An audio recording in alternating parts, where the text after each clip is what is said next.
इसमें एक बहुत महत्वपूर्ण श्लोक का 70वां नंबर का हम लोग डिस्कस कर रहे थे। तो इसमें एक बार पहले पढ़ लेते फिर हम लोग डिस्कस करते कि बेसिकली वही था कि शरीर जब हम छोड़ते हैं यानी जब भी छोड़ेंगे, छोड़ते हैं मतलब हर जन्म में तो छोड़ ही रहे हैं, हम लोग पता नहीं कब से छोड़ रहे हैं।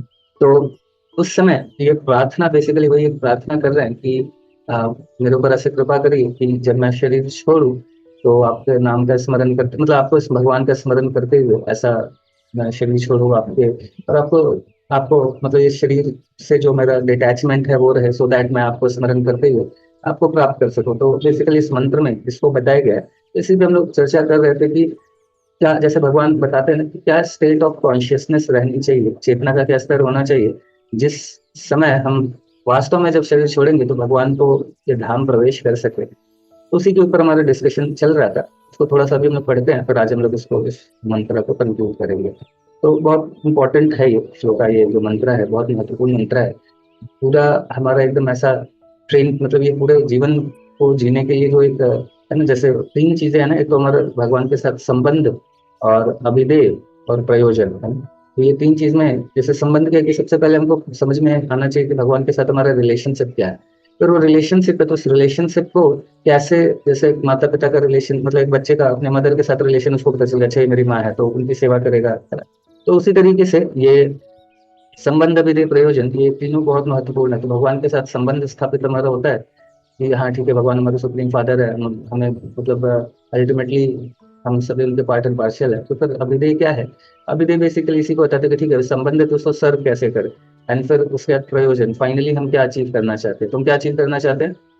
हमारा अल्टीमेट गोल क्या है, क्या अचीव करना है, मतलब हमारा प्रयोजन क्या है बताइए। चैट में लिखिए हमारा प्रयोजन क्या है, हम जो भी कार्य कर रहे हैं, आध्यात्मिक कार्य कर रहे हैं, उससे हम क्या अचीव करना चाहते हैं।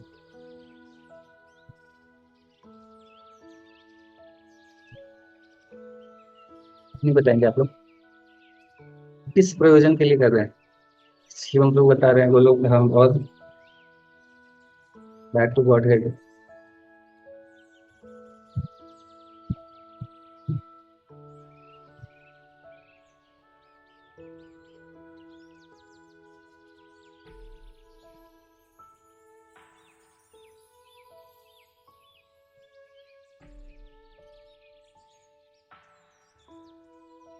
तो अल्टीमेटली जो हमारा प्रयोजन वही है, कृष्ण प्रेम है। निराली माता जी जैसा बता रही है, कृष्ण प्रेम।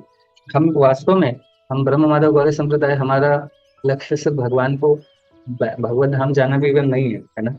ठीक है, सर हम लोग अभी यही मंत्रा डिस्कस कर रहे हैं, इसलिए हम लोग ऐसा मतलब बोल रहे हैं, बट वास्तव में हमारा ये जो अल्टीमेट गोल तो भगवान के धाम जाना भी नहीं है। ठीक है, उस चेतना का स्तर हमें डेवलप करना है कि जिस जिस चेतना के स्तर से भगवान के धाम में एंट्री मिल जाए, तो उस चेतना का स्तर तो डेवलप करना है हमें। लेकिन अल्टीमेटली हमारा जो गोल है वो भगवत धाम जाना भी नहीं है। हमारा गोल तो यही है, क्या है? कृष्ण प्रेम प्राप्त करे, भगवान की सेवा करे, है ना। तो मनुष्य जीवन का परम लक्ष्य कृष्ण प्रेम प्राप्त करना है। जरूरी नहीं है कि हम मतलब इसके लिए कोई जो वैष्णव है वास्तव में वो बिल्कुल उनको ऐसा कोई बहुत ज्यादा भगवत धाम जाने की भी इच्छा नहीं होती, क्योंकि उनको वो एक ही कार्य करते हैं ना। इनको क्या करना है? भगवान की सेवा करना है। यहाँ करे वहां करे कोई फर्क नहीं पड़ता है। तो जहाँ भी करना है वो इज हैप्पी, जहाँ से भी करना पड़े तो उनको खुश है। अगर यहाँ से भगवान लेना चाहे तो यहाँ भी खुश है, भगवत धाम में लेना चाहे वहां भी खुश है, उनको कोई फर्क नहीं पड़ता है। लेकिन ये कब हो पाएगा, ये भाव कब हो पाएगा? जब हम कृष्ण प्रेम को प्राप्त कर लेंगे तभी हो पाएगा। जैसे देखिए नॉर्मली धाम में रह के, है ना, मतलब कृष्ण प्रेम प्राप्त करने पे इसका क्या रिजल्ट है, तो उसको हम लोग देखते हैं शिला प्रभुपाद जी के केस में या हमारे वैष्णवाचार्य के केस में कि मतलब अपने वृंदावन धाम में रह के चाहे तो बहुत अच्छे से भक्ति कर सकते थे। प्रभुपाद जी ने कई समय तक थोड़ा रहे भी, स्टडी करा शास्त्रों को, उसके बाद थोड़ा सा अपने आप को रेडी करा, है ना। और इमीडिएटली फिर कहाँ गए ना, एक तरीके से देखा जाए तो वो दलदल जैसी स्थिति है ना, दलदल जैसी स्थिति है फॉरेन कंट्रीज वगैरह, स्पेशली अमेरिका जैसे देश में। तो दलदल वाली स्थिति है, तो वहां पे घुसना बहुत मुश्किल है। मतलब वहां जाना, आप ऐसे आप सोचे वृंदावन में जो माताएं हैं कितना सलीके से सब पहने रहते भी। वहां पे जो जब शिला प्रभुपाद जी समय गए तो कई लोग तो ऐसे ही बिना कपड़े के घूमते रहते थे, कई लोग तो प्रभुपाद जी के सामने क्लास में ही नंगे हो जाते थे, ऐसी स्थिति थी। स्टिल शिला प्रभुपाद जी उन कचड़े के अंदर जा जाके भी लोगों को निकाल रहे हैं। तो एक तरीके से तो भक्त के लिए वो नर्क ही है, नर्क से कम थोड़ी ना है। लेकिन स्टिल प्रभुपाद जी के तो ये कि जिसको जब कृष्ण प्रेम प्राप्त होता है तो फिर वो ये मैटर नहीं करता है कि हम कहाँ पे हैं। हम अगर वृंदावन धाम में हैं, जैसे शिला प्रभुपाद जी से किसी ने पूछा तो प्रभुपाद जी आप अभी धाम को मिस नहीं करते हैं क्या? प्रभुपाद जी ने बोला, I am always at Vrindavan, मैं हमेशा वृंदावन में ही हूँ, मैं वृंदावन से बाहर निकला ही नहीं, है ना। तो अल्टीमेटली वही हमारा लक्ष्य है।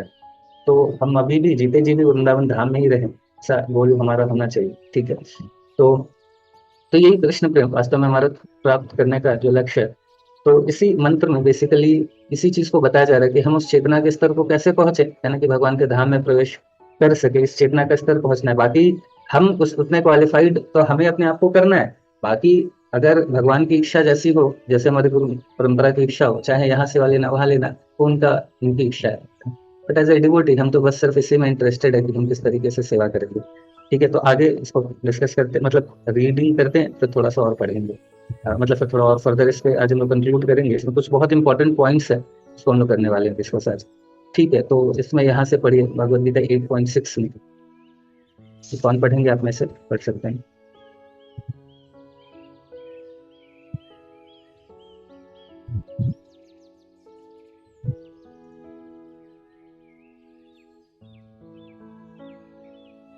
आइए सबसे पढ़िए।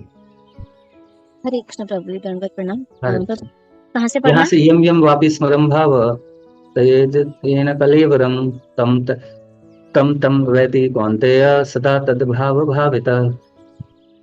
हे कुंती पुत्र, जब मनुष्य शरीर त्याग करता है तो वह अपने अस्तित्व की जिस दशा का स्मरण करता है वह उसे निश्चय ही प्राप्त होती है। इस तरह मन मरने वाले जीव की प्रवृत्तियों को अगले जीवन में ले जाता है। अविकसित बुद्धि वाले सीधे साधे पशुओं के विपरीत मरणासन मनुष्य अपने जीवन की कार्यकलापों को रात्रि के स्वामी स्वप्नों की तरह स्मरण कर सकता है। फलतः उसका मन भौतिक इच्छाओं से अधिभारित रहता है। अतः वह आध्यात्मिक शरीर प्राप्त करके आध्यात्मिक जगत में प्रवेश नहीं कर सकता। किंतु भक्तगण भगवत भक्ति के अभ्यास से ईश्वर के प्रति प्रेम भाव विकसित कर लेते हैं। यदि भक्त को अपने मृत्यु के समय ईश्वर की सेवा का स्मरण भी नहीं भी हो पाता तो भी भगवान उसे नहीं भूलते। यह प्रार्थना भगवान को भक्त के यज्ञों का स्मरण कराने के लिए की जाती है। किंतु यदि इस प्रकार से स्मरण न भी कराया जाए तो भी भगवान अपने शुद्ध भक्त द्वारा की गई भक्ति में सेवा को नहीं भूलते। श्रील भक्ति विनोद ठाकुर इन श्लोकों की व्याख्या इस प्रकार करते हैं। मनुष्य को कृष्ण भगवान ने भगवद गीता 9.34 में अपने भक्तों के साथ अपने घनिष्ठ संबंध का स्पष्ट वर्णन किया है।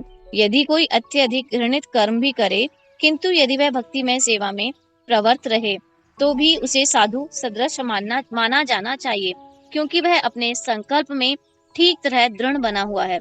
वह तुरंत सदाचारी बन जाता है और चिर शांति प्राप्त करता है। हे कुंती पुत्र, निर्भीक होकर घोषित कर दो कि मेरा भक्त कभी नष्ट नहीं होता। हे पार्थ, जो मेरी शरण में आते हैं, चाहे वे निम्न जन्मा स्त्री वैश्य तथा शूद्र क्यों न हो, वे परम गंतव्य को प्राप्त कर सकते हैं।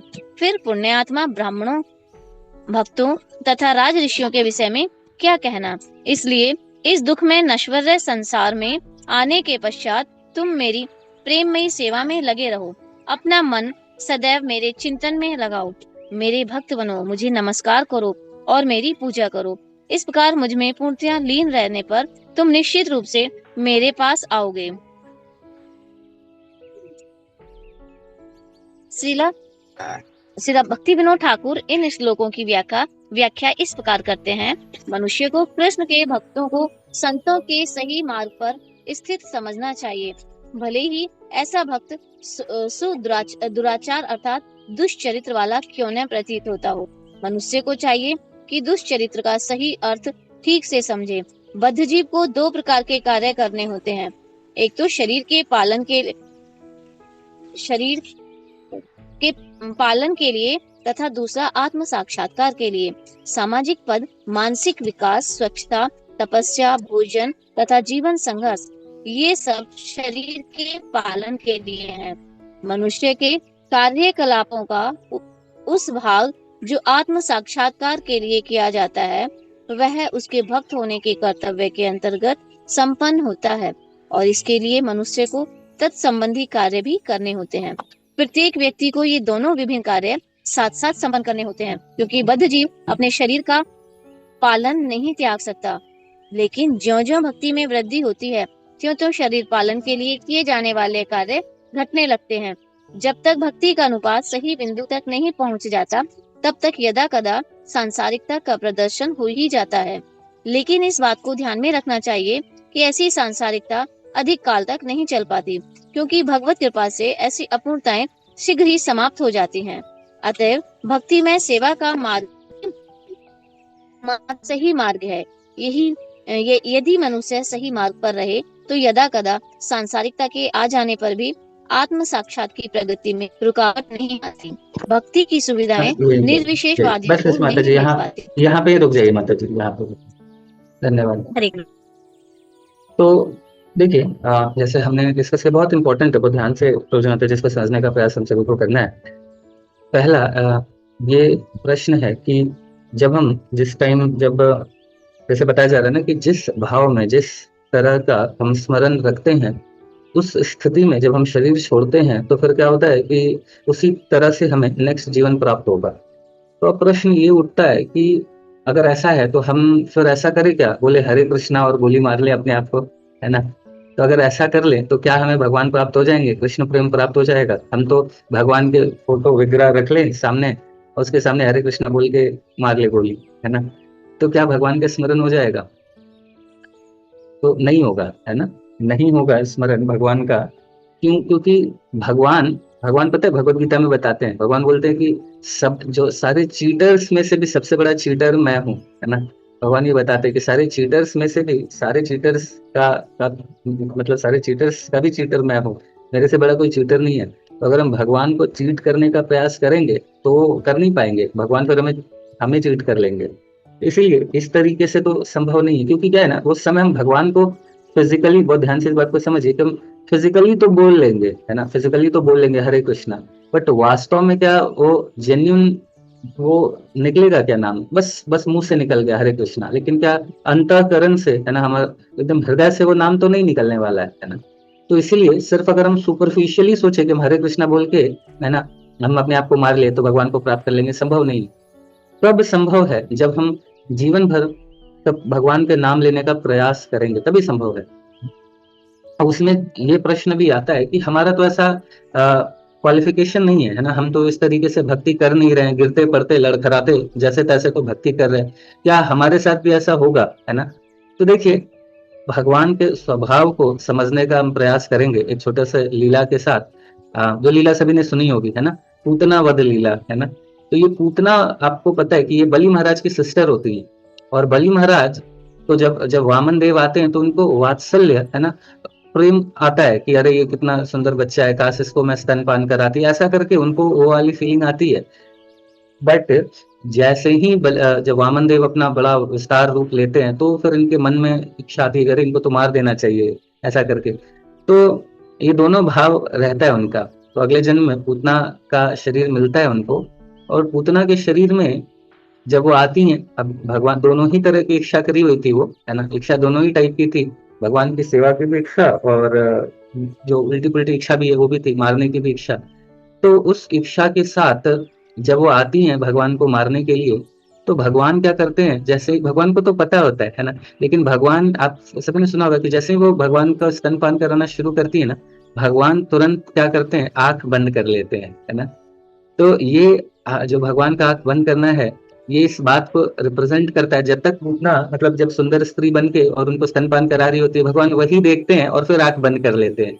कि जब वो पूतना का विस्तार कर रही होती हैं और एकदम ऐसा अपने विकराल रूप को लेती हैं, उस समय भगवान आंख बंद किए रहते हैं, प्राण तो हर लेते हैं उनका, बट आंख बंद करके, है ना। तो भगवान इस आईज क्लोज करने से क्या सिखाना चाह रहे हैं कि भगवान इसी तरह से, ये भगवान का स्वभाव है, भगवान क्या करते हैं कि हमारे जो कमियां हैं, जो फॉल्ट्स है ना, उसके लिए आंख बंद कर लेते हैं और हमारे अंदर जो भी क्वालिटीज है सिर्फ उसको देखते हैं। ये भगवान का इतना मतलब एक क्या उस प्रेम को कहा जाए, है ना। इतना सुंदर प्रेम है जीवात्माओं के लिए कि हमारे अंदर भगवान को पता है कि इसके अंदर कमियां होंगी, बट भगवान उसको ओवरलुक कर देते हैं, और हमारे अंदर जो भी थोड़ी बहुत भी सेवा भावना, थोड़ी बहुत भक्ति की भावना, भगवान उसको एक्सेप्ट करते हैं, है ना। इसलिए भगवान बहुत होप देते हैं। नॉर्मली हम लोग सभी लोग, है ना, कई कई घाट का पानी पी के आए हैं भक्ति में, तो हमेशा एक एक चीजें तो कचोटती रहती है कि अरे यार इतना ऐसा हमने करा है ना। पता नहीं भगवान भक्ति करे, भगवान मिले नहीं मिले, भगवान एक्सेप्ट करेंगे नहीं करेंगे, है ना। पीछे जो हम चीजें छोड़ के आ गए, है ना, जो अपना उल्टी पुल्टी हरकत में थोड़ा बहुत तो कुछ टेस्ट वेस्ट मिल रहा था, और हम इतना बड़ा सैक्रिफाइस कर रहे हैं, वो सारे छिछोड़पंथी को छोड़ के अब हम भक्ति करने का प्रयास कर रहे हैं, और पता चला कि भगवान रिजेक्ट कर देंगे। तो ऐसा नहीं है, भगवान यहाँ पे बता रहे हैं कि देखो पूतना का थोड़ा सा सेवा भाव था, बट स्टिल इवन, और उसके बाद उनको मारने की इच्छा थी, तब भी वो उनको भगवान ने एक्सेप्ट किया, है ना। तो हम लोग भी जो भी थोड़ा बहुत भक्ति कर रहे हैं, है ना, और अपने माला को फिनिश कर देते हैं, कोशिश करते हैं कि हमारा माला फिनिश हो जाए। एक बार एक डिवोटी बता रहे थे कि माला कंप्लीट करने की जगह फिनिश करना बोलते हैं। तो अभी ये पूतना वाला ही भाव है, माला को फिनिश कर देना, है ना। तो ये ऐसा फिनिश नहीं करना है, माला को जपना है ना। बोले 8 माला हमने फिनिश कर दी है। तो खैर, तो तो तो वही है कि भगवान का इतना सुंदर हम सभी के लिए प्रेम भाव है कि उनको मैटर नहीं करता है कि चलो हम किस भाव से जा रहे हैं। भगवान मतलब अगर थोड़ा बहुत भी हमारे अंदर जो अगर भक्ति भाव है, भगवान उसको एक्सेप्ट करते हैं, और फिर भगवान प्यूरिफाई करेंगे। जैसे उतना का फिर उनको थोड़ा सा तो उनको पेन मिला ना, है ना। भगवान जब प्राण हर रहे थे, जो सारा प्राण क्या बेसिकली सारा जहर खींच रहे थे, तो बड़ा पेनफुल था। तो उस तरीके से भगवान हमारा भी जहर खींचते हैं, है ना। तो वो भी बड़ा पेनफुल तो होता है। तो उस जिस समय जहर खींच रहे हैं भगवान, बस उस पेन को हमें टॉलरेट कर लेना है, तो बस हमारा काम हो गया, है ना। बट प्रॉब्लम है वही है, उस समय छोड़ के भाग जाएंगे तो फिर सही नहीं रहेगा। तो भगवान हमारा जहर तो खींचेंगे, है ना, क्योंकि अगर हमारे अंदर थोड़ा भाव है, अगर बाकी असुर आते नहीं भगवान के पास तो ठीक है, वो तो ऐसे ही रहते। लेकिन जो असुर भगवान के पास आ गए, और थोड़ी बहुत इच्छा भी है, जैसे पूतना के केस में उनको थोड़ी बहुत इच्छा भी थी भगवान की सेवा की, तो बिल्कुल पूतना एकदम बिल्कुल हमारे हमारे जो क्वालिफिकेशन से बिल्कुल मैच करती है ना, मोर और लेस। हमारे भी वैसे ही स्थिति है। तो वो थोड़ा सा ऑपरेशन करा भगवान ने पूतना का सारा जहर निकालने के लिए, तो उसी तरह हमारा भी जहर निकालेंगे भगवान। तो उस जहर निकालने वाला थोड़ा पेनफुल स्थिति हम जीवन में गुजरेंगे उस समय, है ना, जब हमारा जब कौल सिकों का धज्जी उड़ाएंगे भगवान, है ना, हमारे अंदर काम वासना क्रोध इन सब का धज्जी उड़ाएंगे भगवान। तो वो थोड़ा सर्जरी होएगा, है ना। तो उस सर्जरी को जो टॉलरेट कर लेगा, बस उसका हो गया, फिर उसको कोई टेंशन वाली बात नहीं है ना। लेकिन जिसने उसको नहीं करा तो फिर उस तो फिर थोड़ा गड़बड़ हो जाएगा। तो उस पेन को तो टॉलरेट करने के लिए रेडी रहना है ना। तो ये बहुत महत्वपूर्ण पॉइंट है यहाँ पे। और देखिए यहाँ पे बता रहे हैं कि जैसे यहाँ पे बहुत सुंदर एक बात बता रहे हैं कि इस जैसे एक भक्त जब शरीर छोड़ता है ना, तो यहाँ पे हाँ यहाँ पे श्रील प्रभुपाद जी बता रहे हैं कि देखो, जैसे नॉर्मली क्या होता है कि व्यक्ति हम शरीर छोड़ भी देते हैं, बट वो जबरदस्ती हमसे छुड़वाया जाता है ना। लेकिन चूंकि हमारा मटेरियल अटैचमेंट उस शरीर को भोगने का इच्छा सब कुछ उस शरीर में पड़ा रहता है, इसलिए वो शरीर छोड़ने के बावजूद हमारी इच्छाएं समाप्त नहीं होती और हमें वापस दूसरा शरीर लेना पड़ता है। बट यहाँ पे यही प्रार्थना कर रहे हैं कि भगवान मेरे ऊपर कृपा करिए कि मेरे में जो भौतिक डिजायर है शरीर को एंजॉय करने की, वो भी खत्म हो जाए, है ना। तो वैसा जब हमारी चेतना विकसित हो जाएगी, तो फिर तो उन भक्तों का क्या होता है कि जैसे हम रात को सोते हैं और सुबह उठते हैं, तो जिस तरीके से हमें अपने अड़ोसी पड़ोसी का दर्शन, मतलब अपने घर वालों का दर्शन होता है ना, कम मतलब बाकी दिवाली वाले का दर्शन होता है, उसी तरह भक्त जब उस चेतना के स्तर पे पहुंच जाएंगे, तो फिर आंख खोलेंगे तो सीधा किसका दर्शन होगा? सामने राधा गोविंद देव जी खड़े रहेंगे, है ना। तो जैसे प्राण त्यागने के बाद जैसे हम रात को सोते हैं, सुबह उठ के हमको अनेकों चीजों का दर्शन होता है, उसी तरह एक भक्त के साथ कैसी स्थिति होगी कि वो शरीर छोड़ेगा, और शरीर छोड़ने के बाद जैसे ही जगेगा तो उसके सामने राधा गोविंद देव जी खड़े होंगे, हरि बोल। जैसा श्रील प्रभुपाद जी बोल रहे हैं, गारंटी दे रहे हैं। तो इसीलिए हमें बाकी चीजों को थोड़ा सा कॉम्प्रोमाइज करके भी अपने फॉल्सी को, ये सारा जो जहर निकल रहा है प्रोसेस, उसको छोड़ना नहीं है उस समय। मतलब भगवान हम भक्ति में थोड़े से भी सिंसियर हैं तो भगवान हमें तो प्योरीफाई कर देंगे। बस प्रोसेस यही है कि वो थोड़ा जितना जहर है उतना हमें कष्ट होगा, है ना। भगवान ने कालिया को भी सही कर दिया, है ना, पूतना को भी सही कर दिया, तो हमें भी सही कर देंगे। बट यही है कि जब भगवान कालिया के भी सर पे जब नृत्य कर रहे थे, तो कालिया को भी बड़ा कष्ट हो रहा था, तो हमें भी कष्ट होगा, है ना। बस उस कष्ट को झेल लेना है, तो फिर हम सारा सारा जहर निकाल देंगे भगवान। इसलिए इस बात का डर नहीं है कि हमने इतने घाट घाट का पानी पिया है तो भगवान हमें एक्सेप्ट करेंगे। भगवान डेफिनेटली एक्सेप्ट करेंगे, बट जो जहर निकालने का प्रोसेस है, हम क्या उसको टॉलरेट करने के लिए रेडी हैं? अगर रेडी हैं तो फिर डेफिनेटली हम बस जिस समय आंख बंद करेंगे, आंख खोलेंगे तो राधा गोविंद देव जी, प्रभुपाद जी, पूरी गुरु परंपरा, सबका दर्शन होएगा हमें, है ना। चाहते हैं हम लोग सभी लोग बस रेडी रहे जहर निकालने के लिए। ठीक है। मैं एक बार, एक्चुअली ये जो श्लोक है ना, वास्तव में भगवान का बहुत बहुत होप देता है। कल भी मैं ये चीज शेयर कर रहा था डिवोटीज के साथ कि मैं जब खुद भक्ति में आया ना, तो मुझे मतलब पुरानी जो आदतें हैं, पुरानी कंडीशनिंग है, उतनी जल्दी तो जाती नहीं है। तो मैं वास्तव में बहुत एक बार दुखी हो गया था अपने शुरुआती दिनों में कि मैं अपनी पुरानी सारी उल्टी पुल्टी हरकतें छोड़ दी मैंने, है ना, और भक्ति करने का प्रयास कर रहा हूँ, बट बार बार पीछे खिंच जाता हूँ, तो क्या होगा मेरा कालिया ऐसा करके। फिर मैंने बहुत परेशान होकर, फिर जो मुझे कृष्णा कॉन्शियसनेस में ले गया, तो प्रभु जी को मैंने कॉल करा, तो पूछा कि प्रभु जी 2011 की बात है वो, तो मैंने उनसे पूछा कि अभी क्या रहेगा ऐसा, मतलब मेरा क्या ही होगा। तो फिर उन्होंने बताया, बहुत सुंदर एग्जाम्पल दिया, श्रीला प्रभुपाद जी का ही वो एग्जाम्पल है, बट उस समय वो मुझे एकदम, बोलते हैं ना कि वो एकदम एग्जाम्पल ने मुझे बहुत बड़ा एक शेल्टर दिया। प्रभु जी ने बताया कि देखो, जैसे फैन भी बंद करते हो तो कुछ समय लगता है उसको बंद करने में, इमीडिएटली बंद नहीं होगा। उसी तरीके से हमारी भी जो आदतें हैं वो इमीडिएटली नहीं जाने वाली, है ना। कुछ समय तो लगेगा वो अपना मोमेंटम जो गेन करा है उसको स्टॉप करने में, बट टेंशन वाली बात नहीं है। भगवान बोल रहे हैं कि अगर मेरे भक्ति में कोई लगा हुआ है और बिकॉज ऑफ पास्ट कंडीशनिंग कोई थोड़ा नीचे गिर भी जाता है, तो भी मैं उसको क्या समझता हूँ, साधु समझता हूँ। तो जब भगवान हमें साधु समझ रहे हैं, है ना, तो फिर हमें टेंशन लेने वाली बात नहीं। बस अपना सिंसियर प्रयास करते रहना है, जो सिंसियर प्रयास करेंगे उनको डेफिनेटली भगवान उनसे प्रसन्न होंगे और उनको भी कर पाएंगे। ठीक है, तो यहाँ पे रुकते हैं। हरे कृष्णा। हाँ, आदित्य माता जी बताइए। हरे कृष्ण प्रभु जी, दंडवत प्रणाम। हरे कृष्णा। प्रभु जी, कल क्लास में एक बात इसी टॉपिक से रिलेटेड डिस्कस हो रही थी, जिसमें प्रभु जी ये बता रहे थे कि कोई भी चीज भगवान ऐसी तो नहीं करेंगे जिससे हम भक्ति से दूर हो जाएं। अगर हमारे लाइफ में कोई मटेरियल या कोई वैसे भी चैलेंज है, तो वो भी, उसका पर्पस भी यही है कि हम उन्हें स्मरण करें या उनसे अटैच हों। तो प्रभु जी, फिर मेरे दिमाग में बाद में ये चीजें आ रही थी कि मटीरियली, जैसे कृष्णा के इतने सारे पास टाइम हैं जो प्रूव करते हैं कि वो हम हमारा संग और हम उनका संग चाहते हैं, जितने भी पास टाइम है। लेकिन जब हम यहाँ पे चीजें देखते हैं तो कई बार ऐसा होता है कि हम बोलते हैं अगर आप एक बार कृष्ण भी बोल लें और कृष्ण की थोड़ी भी भक्ति कर लें, तो वो मतलब आपके लिए कंसर्न हो जाते हैं। लेकिन जब हम मटेरियली बहुत सारी चीजें ऐसी देखते हैं जो हमारी श्रद्धा को एकदम से वो डिस्टर्ब कर देती हैं, जैसे कोई 15 साल, कोई 20 साल भक्ति कर रहे हैं, जैसे इस्कॉन में भी काफी अच्छे उस पे हैं, पोजीशंस पे, लेकिन वो भी ऐसी कुछ चीजें कर देते हैं कि जो बिल्कुल ही नॉर्मल व्यक्ति या कुछ नए डिवोटीज भी करें या मतलब नहीं करें, तो वो वाली चीजें। और एक जैसे जैसे तिरुपति बालाजी में वो लड्डू वाला हुआ था कि कृष्ण मतलब भगवान जी को वो चीज मिक्स करके जो एक डिवोटी भी नहीं पसंद करेंगे, वो चीज भगवान को इतने टाइम से लग रही थी। और ऐसे तो कुछ ये चीजें प्रभु जी श्रद्धा पे एकदम आघात ही कर देती हैं। तो फिर ये चीज लगता है कि जो जो इतने टाइम से कंटिन्यूअसली भक्ति कर रहे हैं, उनके उनके लाइफ में ऐसा क्यों कुछ आया कि वो गिर मतलब एकदम ही उस भक्ति से अलग हो गए। क्योंकि भक्ति से अलग नहीं होना ही अल्टीमेट गोल है, चाहे आपके पास फिजिकली, मटेरियली, स्पिरिचुअली जो भी चैलेंज आ रहे हैं, सिर्फ एक ही रिक्वेस्ट है कि सिर्फ भक्ति से दूर ना हो। तो यही अल्टीमेट गोल है। बट अगर ये गोल ही डिफीट हो जाता है किसी भी चैलेंज की वजह से, तो फिर तो प्रभु जी डिफीट ही हो गए। तो ये इसके लिए पूछना था प्रभु जी। अच्छा प्रश्न है बेबी। जैसे एग्जाम्पल के लिए ये इन्हीं लोगों को देख लीजिए, जैसे मधु पंडित प्रभु जी, है ना, जैसे अपने वृंदावन चंद्र प्रभु, इतने अच्छे खासे अच्छे डिवोटी थे ये लोग, है ना। बट क्या है ना कि हम अच्छे भक्त रहते हैं, बट हमारी इतनी इतने जन्मों की पास्ट कंडीशनिंग है ना, इंजॉयर बनने की, ऑथोरिटी बनने की। जैसे मनो शिक्षा में श्रीला भक्ति विनोद ठाकुर बताते हैं कि प्रतिष्ठा सुकर विष्ठा, है ना, कि जो प्रतिष्ठा पाने की जिसको लालसा हो गई, वो कैसा है, सुअर की विष्ठा जैसे समान है।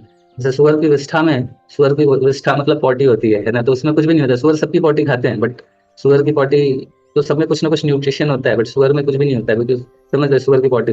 लेकिन अगर जो प्रतिष्ठा के पीछे भाग रहे हैं वो वैसा है, तो ये कितना खतरनाक है। इसका परफेक्ट एग्जाम्पल ऋत्विक लोग है ना, ये लोग है कि अच्छा खासा, मतलब एक इस्कॉन का एक सेंटर था, आपको अपने बैंगलोर का, प्रोपाइल मतलब जो इस्कॉन जीबीसी को रिप्रेजेंट कर रहे थे, उनको मतलब उनको रिपोर्ट कर रहे थे, सारा कुछ बढ़िया चल रहा था। बट ये जो प्रतिष्ठा, ये पाने की इच्छा है ना, ऑथोरिटी बनने की इच्छा, किस तरीके से सारे पेपर्स, डॉक्यूमेंट्स को छेड़छाड़ करा, इतना मतलब इतना थोड़ी आसान है जैसे कोर्ट केस आया, तो ऐसा थोड़ी इतनी आसानी से ये विनर हो गए, है है ना, कितना सारा मैनिपुलेशन, कॉन्स्पिरेसी, कितना कुछ इन्होंने करा है, तब जाके, नहीं तो कोर्ट थोड़ी देख रहा है। कोर्ट को क्या मतलब है, वो तो डॉक्यूमेंट्स देखेगा, क्या सही क्या इमोशंस को नहीं देखेगा। खैर, जब हाईकोर्ट का ऑर्डर आया था, तो हाईकोर्ट के ऑर्डर में तो उन्होंने सिंपली ये बोल दिया था कि जितना पैसा अगर ज्यादा होता है, प्रॉपर्टी ज्यादा होती है, तो लालच भी बढ़ जाता है, और इसलिए ये बोल के उन्होंने इस्कॉन के फेवर में दिया था, और ऋतिक वालों को डांटा था, ये आप जो कर रहे हैं ये लालच है, ऐसा करके उन्होंने अपने इंस्ट्रक्शन में लिखा था, कोर्ट ने ऑर्डर में। बट फाइनली सुप्रीम कोर्ट के पास गए, तो उन्होंने पेपर डॉक्यूमेंटेशन इतना जो भी करा, इतना ज्यादा, आप सोचिए कि पेपर्स में, डॉक्यूमेंट्स में उन्होंने इतनी छेड़छाड़ करी है ना। तो आप सोचिए कि एक अच्छा व्यक्ति है ना, एक अच्छा शिष्य, एक वन ऑफ द प्रिय शिष्य इस स्तर तक गिर सकता है ना, कि अपने गुरु को बाईपास कर दिया। अभी एक, तो मतलब इस स्थिति तक व्यक्ति आ जा सकता है। तो और बाईपास किया तो किया, इतने सारे ऑफेंसिव वीडियोस और इतना सारा करके, मतलब वो अपने को भी डिस्ट्रॉय कर रहे हैं, और उनके साथ जितने फॉलोअर्स हैं उन सभी का ही हरीफल कर रहे हैं। वास्तव में देखा जाए तो इससे बड़ी हिंसा क्या हो सकती है, कि श्रील प्रभुपाद जी को तो उनके शिष्यों ने नहीं देखा, है ना। मतलब प्रभुपाद जी, हमने हमने प्रभुपाद जी को नहीं देखा, प्रभुपाद जी के शिष्यों को देख सकते हैं, उनसे एसोसिएट कर सकते हैं, प्रभुपाद जी के विषय में श्रवण कर सकते हैं। आप अभी भी किसी भी प्रभुपाद डिसाइपल को सुनिए, जब वो प्रभुपाद जी के विषय में बताते हैं, तो लगता है कि वो एकदम पहुंच गए, 20 साल के ही वो, अभी 70 नहीं हो, 50 साल पीछे पहुंच गए, 20 साल के वो वही यंग डिवोटी है जो प्रभुपाद जी के शिष्य है। तो मतलब इतना प्रेम है ना प्रभुपाद जी के शिष्यों को। अभी जैसे परम पूज्य लोकनाथ जी महाराज जी की 50वीं संन्यास एनिवर्सरी थी, महाराज जी पूरी संन्यास एनिवर्सरी में हो, चाहे जिन भी महाराज जी का, मैं जब भी उनका व्यास पूजा वगैरह देखता हूँ, तो कोई महाराज जैसे गुरु उस दिन नहीं रहते, वो अपने हमेशा प्रॉपर डिसाइपल्स अपने गुरु के शिष्य के रूप में ही रिप्रेजेंट करते हैं अपने आप को। कभी ऐसा नहीं रिप्रेजेंट करते हैं मैं आप सभी का गुरु, वो हमेशा अपने आप को प्रभुपाद का रिप्रेजेंटेटिव, प्रभुपाद का डिसाइपल के रूप में ही रिप्रेजेंट करते हो। तो इस तरह के लोगों को त्याग दिया, तो कितना बड़ा दुर्भाग्य उनका भी, और जो जिनको फॉलो, मतलब जिन लोगों को वो मतलब उनके गाइडेंस में। तो ये स्थिति है। बट अभी क्या कर सकते हैं। मैंने एक बार पूछा था उनसे कि प्रभुपाद जी, मतलब एक बार एक सीनियर डिवोटी से पूछा कि ऐसा, जैसे सिद्धांत चैतन्य प्रभु जी से पूछा था, और एक और डिवोटी से भी इसे पूछा था, तो उन्होंने ये बताया कि देखो, क्या है ना, कि भगवान हमारे अंदर, डेफिनेटली किसी ने भक्ति करी है तो अल्टीमेट गोल तो पहुंचेंगे भगवान तक। बट कई बार हमारे कुछ इच्छाएं होती हैं डीप रूटेड, भगवान उसको करेक्ट करना चाहते हैं, और जब नहीं करेक्ट होता है तो भगवान क्या करते हैं कि बोलते हैं ठीक है, अगर आपकी ये इच्छा है तो करके देख लो, है ना, करके देख लो, एंड देन आपको रियलाइज हो जाएगा। तो कभी ऐसा नहीं है कि भक्ति उनकी खत्म होने वाली है, भक्ति तो करेंगे, मैं भी इस जन्म में ये सारा चीज करके, एंड देन फिर उनको रियलाइज होगा कि ये मैंने गलती करी है ना। तो उसके कारण फिर नेक्स्ट जीवन में उनको वापस से जो उन्होंने भक्ति करी है वहीं से शुरुआत होगी। लेकिन चूंकि उनके अंदर डीप डिजायर, वो ऑथोरिटी है, तो भगवान ने बोला चलो लेके देख लो, है ना, आपको जीतना है, प्रॉपर्टी लेनी है, लेके देख लो, आप देख लो कि क्या आप सेटिस्फाइड हो जाओगे। ये भगवान इसी तरीके से कार्य करते हैं, हमें शास्त्रों के माध्यम से, कई चीजों के माध्यम से समझाते हैं। अगर हम बातों से मान गए तो ठीक है। इवन भगवत धाम से हमारा यहाँ आने का जर्नी भी तो उसी तरीके से हुआ है ना, हमारे अंदर हमें तो भगवान ने वहां से ही समझाया है कि बेटा यहाँ जाओगे तो गड़बड़ होगा। ने बोला नहीं, हम जाएंगे, हमें एक्सप्लोर करना है। भगवान बोले चलो कर लो। फिर अनेकों अनेकों योनिया में अनेकों अनेकों चीजों को एक्सप्लोर कर रहे हैं, तो भगवान थोड़ा टॉलरेट करते हैं। जब देखते हैं कि बिल्कुल नहीं है समझने वाला है, तो भगवान बोलते चलो करके देख लो। फिर थोड़ा उसका पनिशमेंट भी लेकिन भोगना पड़ेगा, और थोड़ा तुम्हारी पिटाई होगी, है ना, बट धीरे धीरे मैं पिटाई कर करके तुम्हारा जहर निकालूंगा, फिर तुमको वापस से क्वालिफाइड बनाऊंगा अपने धाम ले जाने के लिए। जैसे पूतना को भगवान ने क्वालिफाइड बना दिया ना, वही है कि थोड़ा पिटना पड़ेगा, थोड़ा कम। तो हम सभी लोग की वही स्थिति है, मोरलेस, ठीक है। तो आई होप कि क्लियर होगा माता जी। तो बट यही हो कि भगवान छोड़ते तो नहीं है, भगवान छोड़ेंगे नहीं, भगवान लेके जाएंगे। बस वही है कि ड्यूरेशन थोड़ा सा, कोई सीधा जा सकता है, कोई घूम फिर के जाएगा, कोई इस जन्म में जाएगा, कोई हजार लाख जन्म में जाएगा ना। जैसे चैतन्य महाप्रभु के टाइम पे ही एक व्यक्ति ने कुछ गड़बड़ कर दिया, तो चैतन्य महाप्रभु जी ने उनको, एक डिवोटी ने, तो उनको चैतन्य महाप्रभु ने बोला कि मैं उनको अगले, शायद मैं एग्जैक्टली बोल रहा हूँ, 1 करोड़ या 1 लाख कुछ ऐसा बोलते हैं कि लाइफ टाइम तक नहीं देखूंगा। जब इतना बताते हैं तो वो डिवोटी बड़े खुश हो जाते हैं, तो बोलते हैं कि, तो सब बोलते हैं अरे आपको चैतन्य महाप्रभु ने बोला है कि इतने लाइफ टाइम तक नहीं देखूंगा, आप खुश हो रहे हो, तो खुश क्यों हो रहे हो, तो आपको क्या मतलब, क्या सदमा लग गया। बोले नहीं नहीं, मैं खुश इसलिए हो रहा हूँ कि अगर चैतन्य महाप्रभु ने बोला है कि मैं 1 लाख साल तक आपको नहीं देखूंगा, या मैं ड्यूरेशन बोला 1 लाख या कुछ 10 लाख ऐसा कुछ करके बोला था, तो बोला इतने साल तक नहीं देखूंगा तो कोई बात नहीं, इसका मतलब ये तो है ना कि मुझे उसके बाद देखेंगे, तो बस मुझे और क्या करना है, मुझे जस्ट वेट करना है, तो प्रॉब्लम क्या है ना। इस तरीके से बोलते हैं। ठीक है, ठीक है, हरे कृष्ण। हरे कृष्णा हरे कृष्णा कृष्ण कृष्णा हरे हरे हरे राम